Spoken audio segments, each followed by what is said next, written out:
Bien bonjour, donc moi c'est Legacy et je vais vous montrer comment en étant aveugle, je réussis à jouer aux jeux vidéo.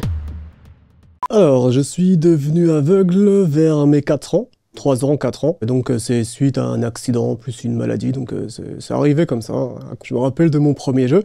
Ça a commencé avec, évidemment, c'était Pokémon Rouge. Alors au début, je ne me disais pas que je pouvais réussir à jouer à ce jeu. D'ailleurs, je n'y comprenais absolument rien au tout début. Et c'est juste que la plupart des personnes autour de moi y jouaient et me disaient tous, il faut que tu essayes. Je suis sûr que tu pourrais réussir. Et les personnes essayaient de se mettre à ma place en me disant, voilà, on entend ça quand tu fais telle chose, et on entend autre chose quand tu fais encore une fois telle chose. Et au début, j'arrivais à faire des trucs sans forcément les comprendre, mais je comprenais que c'était des choses différentes. Voilà, par exemple, j'arrivais à sortir d'une maison et à rentrer dans une autre. Rien que ça, j'étais super content et je m'amusais à le faire pendant, je sais pas, 10 minutes je faisais ça, j'ai dit ouais, j'arrive à faire ça. Après j'étais petit aussi, donc c'est peut-être pour ça. Oui, j'ai terminé le jeu Pokémon Rouge. Il y a des personnes qui m'ont aidé à faire beaucoup de passages. Et c'est bien plus tard, quand j'étais plus grand, que j'ai refait le jeu Pokémon Rouge de mon côté. C'est là où j'ai refait les choses entièrement seul, donc de A à Z. Voilà, on m'a proposé de tester d'autres jeux, donc sur console de salon. Et mon tout premier jeu sur console de salon, ça a été Ocarina of Time. Et là, bon, c'était un autre monde, parce que déjà, on n'était pas sur Game Boy Color, donc on avait de vrais bruitages. Alors rien que ça, déjà, c'était un truc incroyable pour moi.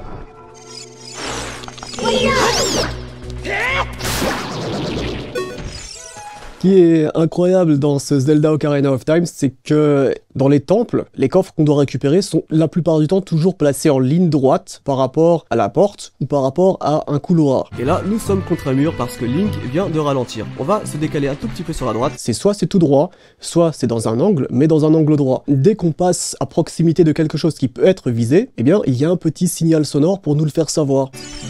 Et là, vous avez entendu, c'est je peux interagir avec quelque chose.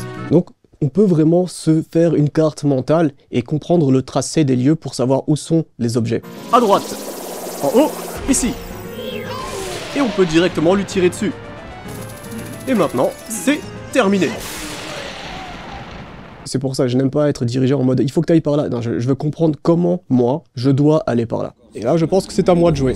Donc là, je me déplace, on entend le bruit de pas de tout le monde. Et là, je pense qu'on peut le voir. Voilà, je suis en train de courir contre un obstacle.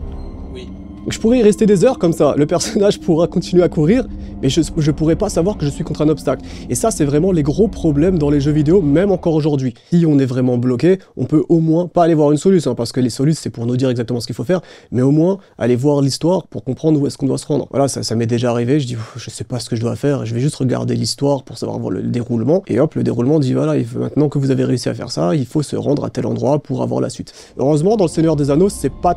Enfin si, c'est dérangeant, mais les tracés sont pas très compliqués, donc on peut apprendre le tracé des lieux.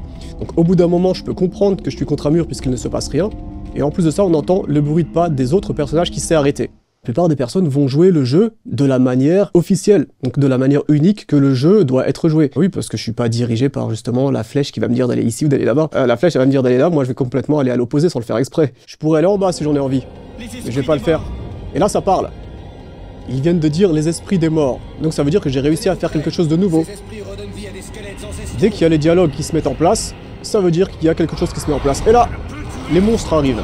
Il y a beaucoup de jeux qui nous demandent à faire des réglages visuels, où ça nous dit par exemple veuillez bouger le curseur jusqu'à temps que le symbole soit à peine visible. Dans ces cas-là, je suis obligé de demander à une personne de m'aider pour faire les premiers réglages. Donc la première fois où j'ai découvert de l'accessibilité dans un jeu, c'était avec Injustice, donc sorti en 2013. Cette option d'accessibilité, il y avait moyen de sonoriser les interactions avec le décor.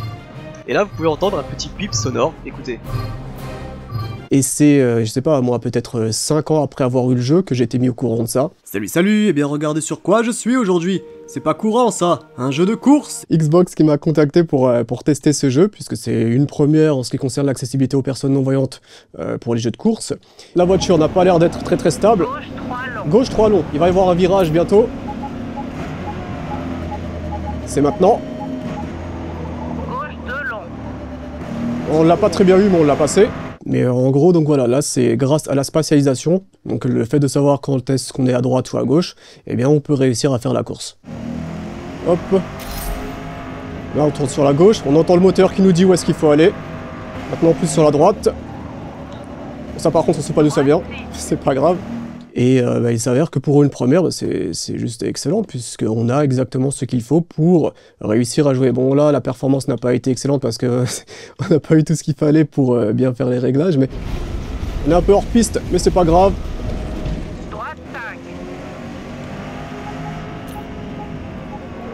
J'espère que ça va aller dans ce sens-là, qu'il y aura de l'accessibilité qui se mettra en place, mais le truc, moi, qui me fait peur, c'est qu'il faut que les développeurs fassent de la bonne accessibilité, sans pour autant casser leur jeu, ou trop en faire. Parce qu'il y a des jeux qui ne sont pas accessibles, mais qui sont jouables, et ce qu'il faudrait, c'est vraiment reprendre les éléments qui font d'un jeu non accessible jouable, mais en les améliorant encore plus. Il faut pas tout simplement mettre des effets sonores de partout, ceci, cela, faire des trucs assistés pour que le jeu soit jouable, non, parce que là, on n'a pas une bonne expérience de jeu. Il faut juste faire en sorte que le jeu ait juste ce qu'il faut, qu'il soit bien fait pour qu'on puisse réussir à jouer par nous-mêmes. C'est ça qu'il faut faire surtout. Colmini,